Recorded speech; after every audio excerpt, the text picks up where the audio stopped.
दुनिया में हजारों किले बने और मिट्टी में मिल गए, लेकिन राजस्थान की अरावली पहाड़ियों पर 180 मीटर की ऊंचाई पर खड़ा ये किला सिर्फ ईंट और पत्थर नहीं, बल्कि राजपूतों के खून, औरतों के स्वाभिमान और एक ऐसी वफादारी की निशानी है जिसे सुनकर आज भी मौत कांप जाए। स्वागत है आपका 700 एकड़ में फैले भारत के सबसे बड़े दुर्ग चित्तौड़गढ़ में। इसे जीतने का मतलब था मौत के मुंह में हाथ डालना। दुश्मन को अंदर आने के लिए 7 विशाल दरवाजों को तोड़ना पड़ता था।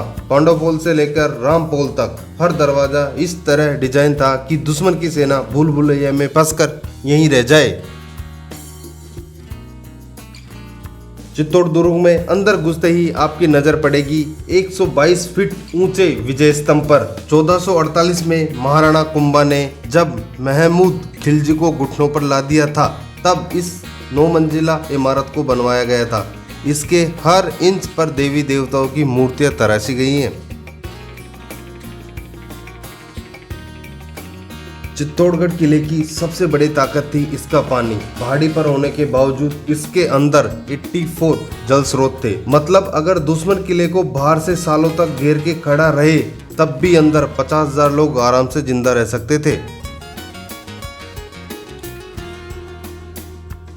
बात है साल 1303। दिल्ली के सनकी सुल्तान अलाउद्दीन खिलजी की नज़र रानी पद्मिनी की सुंदरता पर पड़ी। उसने शर्त रखी कि एक बार रानी की परछाई दिखा दो तो मैं दिल्ली वापस लौट जाऊंगा। इसी जल महल के पानी में उसने वो परछाई देखी और उसकी नीयत डोल गई। उसने धोखे से रावल रतन सिंह को बंदी बना लिया, लेकिन अलाउद्दीन खिलजी ये भूल गया कि वो राजपूताना में खड़ा है। रानी को बचाने के लिए 70 साल के सेनापति गोरा और 12 साल के भतीजे बादल ने खिलजी की सेना में मौत का ऐसा तांडव मचाया कि दिल्ली की सेना कांप उठी। उन्होंने राजा को तो आजाद करा लिया, लेकिन मातृभूमि के लिए वीरगति को प्राप्त हो गए। जब किले का हारना तय हो गया, तब रानी पद्मिनी ने 16,000 शतरानियों के साथ दहकती आग में जौहर कर लिया। खिलजी को किला तो मिला, लेकिन सिर्फ राख और लाशों के ढेर के रूप में।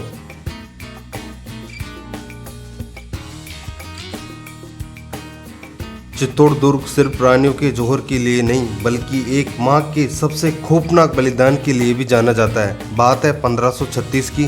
दासी पुत्र बनवीर मेवाड़ के असली वारिस उदय सिंह महाराणा प्रताप के पिता को मारने के लिए नंगी तलवार लेकर महल में घुस आया। उदय सिंह की दाई मां पन्ना दाई को जब इसका पता चला तो उन्होंने अपने कलेजे पर पत्थर रखकर अपने खुद के सोते हुए बेटे चंदन को राजकुमार के कपड़े पहनाकर उसके बिस्तर पर सुला दिया। बनवीर ने पन्ना दाई की आंखों के सामने उसके कलेजे के टुकड़े को काट डाला, लेकिन वो माँ मेवाड़ के भविष्य के लिए एक आंसू तक नहीं रोई। ऐसा बलिदान पूरे मानव इतिहास में कहीं और नहीं मिलता।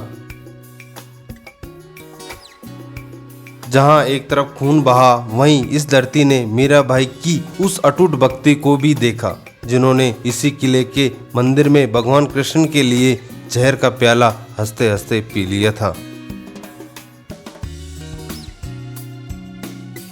बात है साल 1568 की, जब मुगल बादशाह अकबर ने 30,000 सैनिकों के साथ चित्तौड़ पर हमला किया।